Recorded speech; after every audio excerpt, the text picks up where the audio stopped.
Hello नमस्कार शुभ सकाळ मंडळी, कसे आहात? मजेत ना? मी पण मस्त आहे. घेऊन आली आहे तुमच्यासाठी ठरलं तर मगचा 3 एप्रिलच्या एपिसोडचा रिव्ह्यू. तर काल आपण बघितलं होतं की महिपतच्या धमकीला घाबरून प्रिया गेली होती सायली अर्जुनच्या रूममध्ये मी काही मदत करू का म्हणून विचारायला, आणि अर्जुन सायलीने तिची चांगलीच फजिती केली होती. खूप कामाला लावलं होतं तिला.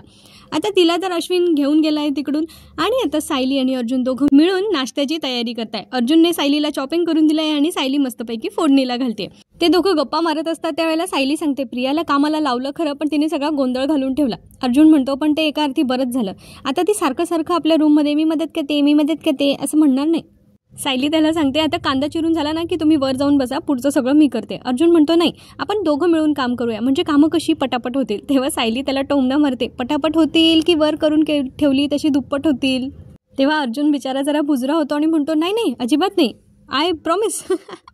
सायली आता प्रियाच्या लहानपणीच्या गोष्टी अर्जुनला सांगत असते की तिला आहे ना कामं करायची कधी सवयच नव्हती. कोणाशी धड वागत बोलत पण नव्हती. ती सतत उद्धटपणा करत असायची. तेव्हा अर्जुन म्हणतो, तुम्हाला तन्वीबद्दल जे आठवत असेल ना ते सगळं मला सांगा, ते आपल्या केससाठी हेल्पफुल ठरू शकतं. तेव्हा सायली म्हणते, तिच्याबद्दल आठवतील अशा काही चांगल्या फारशा गोष्टीच नाही आहेत. खरं तर तिला नेहमी ना फक्त नट्टपट्टा करायला आवडायचं आणि एखादा श्रीमंत मुलगा गाठायचा आणि त्याच्याशी लग्न करायचं, हेच तिचं ध्येय होतं. तसा तिने प्रयत्नही केला, आधी तुमच्यासोबत, आणि तुमच्यासोबत नाही झालं, मग अश्विन भाऊजींसोबत लग्न केलं आणि आता ती इथे आली.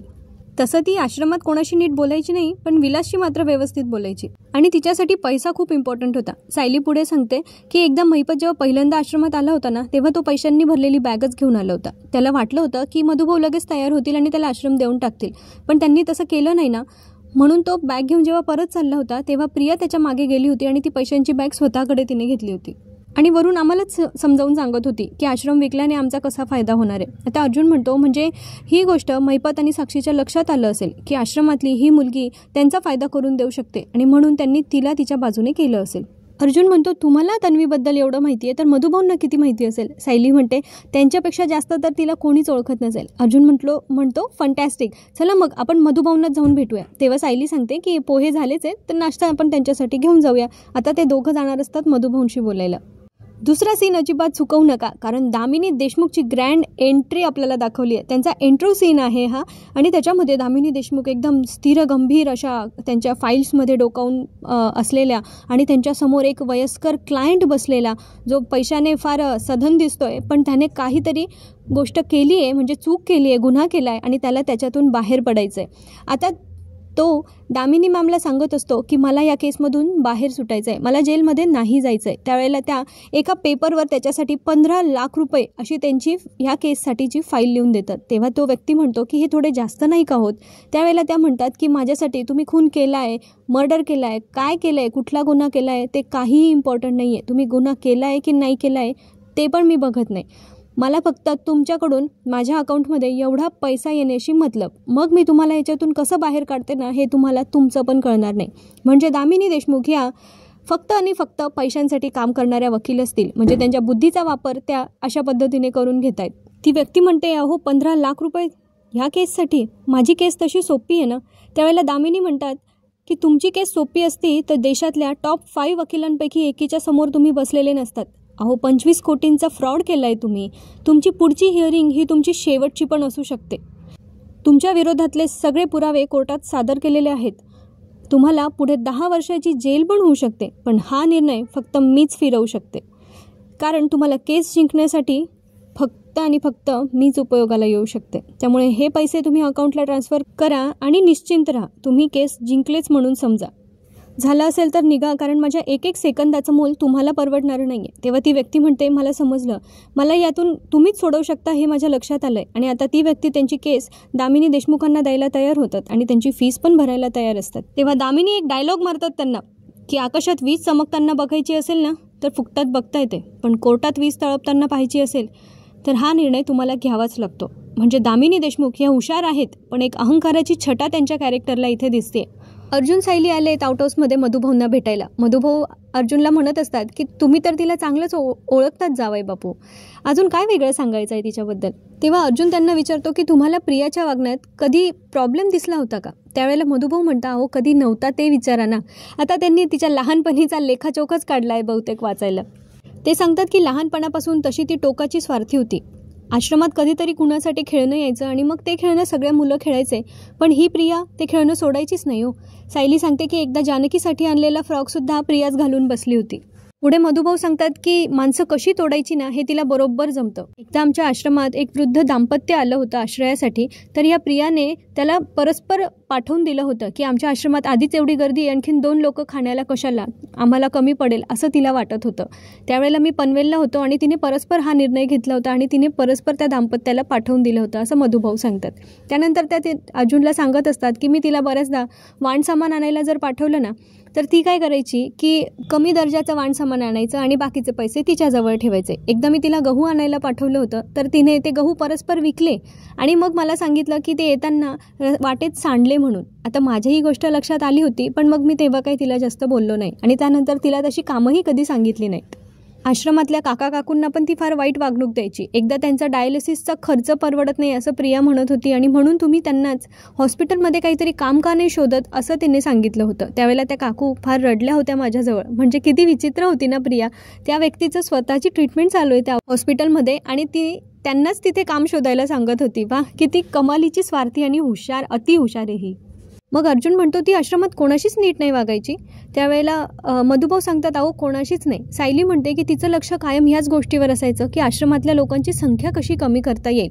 फक्त ती एकाच माणसाला आनंदाने आश्रमामध्ये स्वतःहून घेऊन आली होती आणि त्या माणसाचं नाव होतं विलास. अर्जुनला हे ऐकून धक्का बसतो आणि मग तो सायलीवर चिडतो की मी तुम्हाला इतक्यांदा विचारतोय प्रियाबद्दल आणि तुम्ही मला काहीच नीट सांगत नाही आहात. म्हणजे तुम्ही ही गोष्ट, एवढी मोठी गोष्ट माझ्यापासून का लपवली की प्रिया विलासला आश्रमामध्ये घेऊन आली होती. तेव्हा सायली म्हणते की आपण कुणाच्या आधी काय झालं त्या गोष्टींवर कधी चर्चा करतच नव्हतो ना, त्यामुळे माझ्या लक्षात नाही आलं की ही गोष्ट इतकी महत्त्वाची आणि ती तुम्हाला सांगितली पाहिजे. दुसरीकडे मैपत आणि नागराज डिरेक्टली जाऊन दामिनी मॅडमच्या ऑफिसमध्ये धडकलेत आणि आता तिथे गेल्यानंतर मैपत म्हणत असतो, डायरेक्ट दरवाजातून आत एंट्री घेतो आणि मग म्हणतो अलभ्य लाभ. ओ मॅडम, किती वर्षापासून भेटायचं होतं तुम्हाला, पण भेटच होत नव्हती आपली. दामिनी त्याच्याकडे अवाकून बघत असते आणि ती ताडकन उठून उभी राहते. मैपत नागराजला विचारतो ते आपण देवापुढे लावतो त्याला काय म्हणतो नागराज शेठ. तेव्हा ते सांगतो की निरंजन. तेव्हा मैपत म्हणतो हां, डोळ्याची पार निरंजन. त्याचं वाक्य पूर्णही होऊ देत नाही तेवढ्यात दामिनी उठून उभी राहते आणि त्याला म्हणते शट अप, कोण आहात तुम्ही आणि डायरेक्ट आत कसे आलात. आणि मग ते आवाज देतात प्रसाद, म्हणजे त्यांच्या पिऊनला. तेव्हा मैपत पण आवाज देतो प्रसाद. नाही, मी प्रसादला विचारलंच नाही ना, मी डायरेक्ट आत आलो. मी कोणाकडे पण जाताना मी कधीच विचारत नाही, मी डायरेक्ट जातो. त्यावेळेला नागराज मैपतला समजावत असतो, हे बघा शांत, मी समजवतो काय, हे बघा हे मैपत शिकरे. तेव्हा दामिनी मॅम म्हणतात I don't care, get up, उठा तिथून. आता मैपत तिथून उठतो. एवढं इंग्लिश समजतं म्हणजे मैपतला. ते म्हणतात उठा इथून, गेट अप आणि आउट. तुम्हाला माहिती आहे का मी कोण आहे. मी अपॉइंटमेंट घेतल्याशिवाय देवाला सुद्धा भेटत नाही. त्यावेळेला शिकरे म्हणतो की देव आणि यमराज कोणाची अपॉइंटमेंट घेऊन बोलत नाही, तसंच माझं आहे. याने आता नाव सांगितलं ना, शिकरे म्हणजे टॉप. तुम्ही वकील लाईनमधल्या टॉप, मी बिल्डर लाईनमधला टॉप. आणि जेव्हा 2 टॉपचे लोक एकत्र येतात ना, तेव्हा पुढची सगळी कामं टॉपची होतात. इकडे सायली अर्जुनचा सीन कंटिन्यू असतो. सायली म्हणते ही महत्त्वाची माहिती आहे, मला नाही वाटलं तसं. अर्जुन म्हणतो ऑफकोर्स महत्त्वाची आहे. म्हणजे तन्वीने विलासला आश्रमात आणणं हा एखाद्या खूप मोठ्या प्लॅनचा भाग असू शकतो. तुम्ही हे सगळं मला आधी सांगायला हवं होतं मिसेस सायली. मधुभाऊ सांगतात की आश्रमात येणारा प्रत्येक माणूस हा आपल्या भूतकाळातल्या आठवणी ज्या असतात त्या मागे सोडून तिथे आलेला असतो. त्यामुळे आम्ही फारसं ते उकरून काढत नाही की कोण कधी कुठल्या परिस्थितीत आलंय. आम्ही ते मनात बंद करून ठेवतो. आणि सायली पण स्वभावाप्रमाणे तिनेही त्यांना सामावून घेतलं आणि त्यामुळे त्या गोष्टीची परत चर्चा करावीशी नाही वाटली. दुसरीकडे दामिनी मॅमच्या ऑफिसमधला सीन एकदम तापलाय होता. त्या भयंकर चिडल्यात मैपतवर आणि आता त्या सांगतात हे बघा, तुमच्या वागण्या बोलण्यातून तुम्ही सुशिक्षित आणि सुसंस्कृत आहात असं वाटत नाहीये, म्हणून तुम्हाला तुमच्या भाषेत सांगते, लायकीत राहायचं आणि काही गोष्टी लक्षात ठेवायच्या. नंबर 1 तुमचं जे काही नाव असेल ते. तेव्हा मैपत म्हणतो शिकरे आणि दामिनी यांचं कंपॅरिझन कधीही करायचं नाही. नंबर 2 माझी अपॉइंटमेंट घेतल्याशिवाय माझ्या ऑफिसच्या आजूबाजूला फिरकायचं सुद्धा नाही. 2 नंतर काय नंबर येतो का तेवढंही शिक्षण झालेलं नाही आहे. बापरे, लायकीच काढली. मैपत म्हणतो नागराज शेठ. त्यावेळेला त्या सांगतात नंबर 3 लक्षात ठेवायचा. आत्ता जो उद्दामपणा केला ना तो परत कधी कुणाशी करायचा नाही आणि माझ्याशी तर नाहीच नाही. काय डेंजर बाई आहे बाबा. आणि हो, आता कसे आले होते लक्षात आहे ना, का तेवढीही बुद्धी नाही आहे. तो दरवाजा दिसतोय त्याच्याने बाहेर जायचं आणि सरळ घरी जायचं आणि पुन्हा येताना सभ्य माणसासारखं अपॉइंटमेंट घेऊनच यायचं. आउट. Get out. बाप रे, महिपतने एका बाईचं एवढं सगळं ऐकून घेतलंय. काय करणार, त्याच्या हात दगडाखाली आहे ना, त्याला गरज आहे आता या वकिलांची. पण असा अपमान महिपतचा पहिल्यांदा झाला असेल. काय मज्जा आली ना बघायला. इकडे अर्जुनला वाईट वाटतंय की त्याचा आवाज चढला होता मधुभाऊंसमोर, त्यामुळे तो आता म्हणतो की मला माफ करा, माझा आवाज मी असा चढवायला नको होता. त्यावेळेला मधुभाऊ म्हणतात नाही पण एवढे का चिडलात तुम्ही. तेव्हा अर्जुन सांगतो की विलास हा महिपतने प्लांट केलेला माणूस होता आणि हे मला आत्ता कळतंय. म्हणजे इतक्यांदा मी विचारलं होतं, त्यावेळेला जर मला ही गोष्ट कळली असती तर प्रिया आणि साक्षीचं कनेक्शन आहे हे आपण आधीच सिद्ध करू शकलो असतो. तेव्हा सायली म्हणते माफ करा, मला माझी चूक झाली, माझ्या लक्षात नाही आलं ही गोष्ट. आणि सायली आता कान पकडून अर्जुनची माफी मागत असते आणि मधुभाऊंना सांगत असते, मधुभाऊ मी नाही यांची केस पार्टनर आहे आणि मी माझं काम नीट नाही केलं ना म्हणून हे चिडले माझ्यावर. पण मधुभाऊ यांना सांगा ना मला माफ करायला आणि त्यांना सांगा ना की मला प्लीज नोकरीवरून नका काढू. तेव्हा अर्जुन म्हणतो, मधुभाऊ तुमची मुलगी ना खूप लबाड आहे. कोणाच्या मनात अगदी स्वतःविषयी राग असला तो कसा दूर करायचा हे तिला बरोबर जमतं. मग सायली सांगते, मधुभाऊ यांना सांगा हवं तर मला शिक्षा द्या पण छोटीशीचा. अर्जुन पुढे म्हणतो, मधुभाऊ म्हणतात, पुरे तुमच्या या लाडक्या भांडणामध्ये मला घेऊ नका. तुम्हाला काय बोलायचं आहे ते आपापसात बोला बरं. तेव्हा अर्जुन सांगतो की खुणाची रात्र, त्या आधीचे काही दिवस आणि नंतरचे काही दिवस, या सगळ्या गोष्टींमध्ये ज्या काही घडामोडी झाल्या ना अगदी बारीक सारीक, त्या सगळ्या मला सांगा, आठवून सांगा. इकडे भरपूर अपमान सहन केल्यानंतर महिपत आणि नागराज येऊन बसलेत बाहेरच्या वेटिंग एरियामध्ये. आता तिथे गेल्यानंतर नागराज म्हणतो, काय महिपत या बाईने चांगलाच अपमान केला तुझा. आता काय झालं, दुसरं कोणी असतं तर तू बंदुकीने गोळीच घातली असती, मग आता काय बंदुकीला गंज चढलाय का तुझ्या. त्यावेळेला आता महिपत त्याला सांगतो की माझ्यातला बाप आडवा आला, नाहीतर आहे ना अशी उभी चिरलं असतं तिला. काय ना ही एकच बाई आहे जी माझ्या लेकराला जेलातून सोडवू शकते. नागराज म्हणतो, म्हणजे महिपतच्या हात दगडाखाली आहेत तर. महिपत म्हणतो, हो माझ्या बंदुकीवर तू संशय नको घेऊ. काय ना बापाचं काळीच आडवं आलं म्हणून बंदुकीचं आणि माझं दोघांचं तोंड बंद करलं. नाहीतर इतका संताप येत होता ना या बाईवर, असं वाटत होतं की तिला असं बराच वेळ उलटून गेला आहे. आणि हे दोघंही अजून बाहेर बसले. दामिनी देशमुख इकडे काम करत बसलेले असतात, त्यावेळेला त्यांचा पिऊन येऊन सांगतो की ते दोघं अजून बाहेरच बसले. तेव्हा दामिनी म्हणते, कोण. तेव्हा ते सांगतात की ते सकाळी न विचारता आत आले होते ना ते दोघं. दामिनी म्हणते, एवढा वेळ झाला अजून गेले नाहीत ते. मग ती आता त्यांना बोलवायला सांगते. बाहेर महिपत आणि नागराज ना एकमेकांशी बोलत असतात. नागराजला आता घरी जायचं असतं कारण एवढा वेळ बसून काही होणार नाही असं त्याला वाटत असतं. त्यावेळेला तो म्हणतो की मी निघतो. तेव्हा महिपत म्हणतो, तुझ्यामुळे काय तुझा बिझनेस ओस पडला आहे का, तुझी बायको वाट बघते घरी, काय काम आहे तुला, बस इथे. किती पण वेळ बसावं लागलं ना, 2 तास 4 तास 10 तास तरी मी बसणार आहे इथे.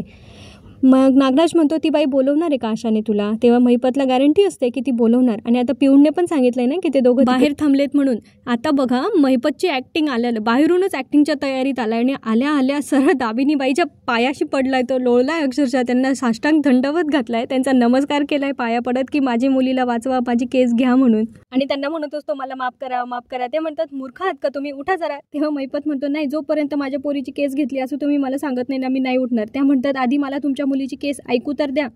आता महिपत बसतो सोफ्यावर त्यांच्याशी बोलायला आणि सांगतो, मॅडम कसं आहे ना मी खूप गरीब माणूस आहे. मग त्या म्हणतात, माझ्या पर सेशनची फी माहिती आहे ना तुम्हाला, मग तुम्ही इथे का आलात, गरीब आहेत तर. नागराज म्हणतो, नाही मॅडम, तसं ते गडगंज श्रीमंत आहेत, बिल्डर आहेत टॉपचे, पैशाने गरीब नाही आहे हो, ते स्वभावाने गरीब आहेत.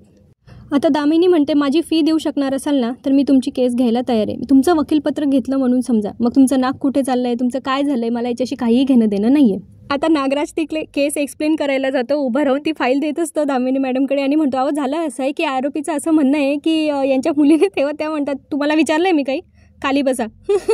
नागराजचा एवढा अपमान झालेला महिपत बघतच राहतो, त्याचं तोंड असतं.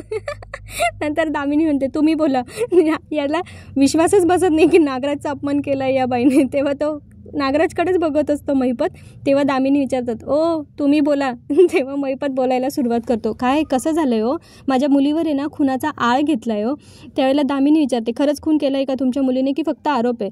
त्यावेळेला आता महिपतला वाटतं काय सांगावं, मग तो थोडासा विचार करतो आणि खरंच बोलून टाकतो की खरं तर सांगायचं तर म्हणजे झाला आहे तसा तिच्याकडून खून. म्हणजे किती कॅज्युअली बोलतो ना महिपत. कसं आहे हो मॅडम, माझी मुलगी ना तिला लहानपणापासून मी सांभाळलं आहे, तिची आई नव्हती ना, आई गेल्यापासून मी तिला सांभाळलं आहे, तर तिच्या बाबतीत असं काही झालं नाही. आता माझं काळी जसं पकपूक होत असतं. आता त्यांचं सगळं काही ते वाचत असते दामिनी देशमुख आणि त्यावेळेला त्यांच्या इथे नाव येतं मधुकर पाटील. तेव्हा महिपत म्हणतो, या थेरड्याला ना त्याला शिक्षा झाली पाहिजे, त्याला शिक्षा होत नाही आहे. त्यावेळेला दामिनी म्हणतात, नाहीच होणार त्याला शिक्षा. त्यांचं वकीलपत्र अर्जुन सुभेदारांनी घेतलं आहे ना, ॲडव्होकेट अर्जुन सुभेदार, म्हणजे रविराज किल्लेदार यांचे शिष्य. This is going to be fun. आता त्या एकदम खुश आहेत का कुणास ठाऊक, पण रविराज किल्लेदारांचं नाव ऐकून दामिनी देशमुख यांच्या चेहऱ्यावर थोडंसं स्माईल होतं आणि त्या कुठल्या तरी क्षणिक विचारात हरवलेल्या होत्या बरं का. यांची काय स्टोरी असणार आहे पुढे काय माहिती. चला बघूया, बघायला मजा येणार आहे. आता त्या म्हणत असतात की खूप वर्षांनी माझ्या तोला मोलाचा मला टक्कर देणारा वकिलाच्या अगेन्स्ट मला लढायला मिळणार आहे.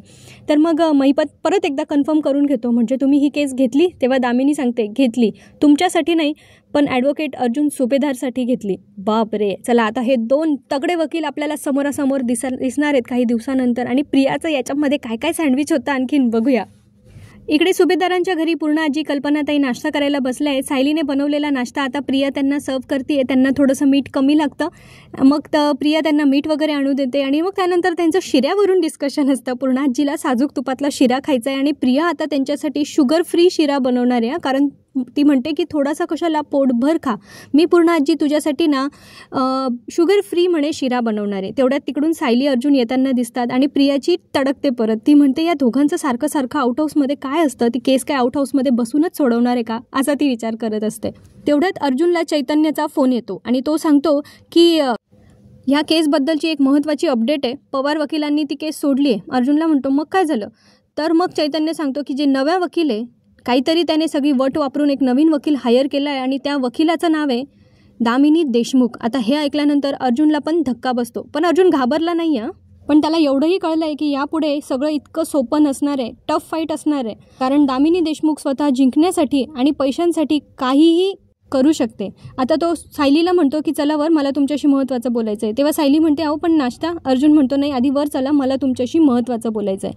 आणि इथेच आजचा एपिसोड संपतो. आता पुढच्या एपिसोडमध्ये फायनली यांची कोर्टाची हिअरिंग सुरू होणार आहे बहुतेक, कारण दामिनी देशमुख आपल्याला गाडीतून उतरताना दिसतात आणि पत्रकारांनी त्यांना घेरलेलं असतं आणि खूप साऱ्या प्रश्नांचा भडीमार करत असतात आणि विचारत असतात की तुम्ही अर्जुन सुभेदारांना हरवण्यासाठी ही केस घेतली का. त्यावेळेला त्या सांगतात की मी कोणाला हरवण्यासाठी नाही तर स्वतः जिंकण्यासाठी केस लढते. काय कॉन्फिडन्स आहे यांचा. दुसरीकडे अर्जुन पण तेवढ्याच कॉन्फिडन्समध्ये आहे, कारण त्याच्याकडे पण छोटे मोठे काही पुरावे तो आता लिंक करणार आहे आणि काहीतरी कोर्टात सादर करण्यासाठी आता अर्जुनकडे ठोस असणार आहे. सिरियलमधलं वातावरण आता मस्त तापलं आहे आणि अशी चटपटीत अशी सिरियल होणार आहे. आता प्रियाचा मिळमिळपणा जो इतक्या दिवसापासून आपल्याला कंटाळवाना थोडासा वाटत होता तो आता निघून जाणार आहे आणि आपल्याला भरपूर सारे कोर्टाचे सीन, युक्तिवाद आणि हार जीत ह्या सगळ्या गोष्टी बघायला मिळणार आहे. खूप मजा येणार आहे. पुढच्या सगळ्या अपडेट्स मी घेऊन येईलच तुमच्यासमोर. त्यासाठी चॅनलला सबस्क्राईब करून ठेवा. आजचा व्हिडिओ आवडला असेल तर लाईक शेअर करा. पुन्हा भेटूया पुढच्या भागात. तोपर्यंत आपली आणि आपल्या प्रियजनांची काळजी घेत राहा. आयुष्य खूप सुंदर आहे, मस्तपैकी जगत राहा. पुन्हा भेटूया. धन्यवाद.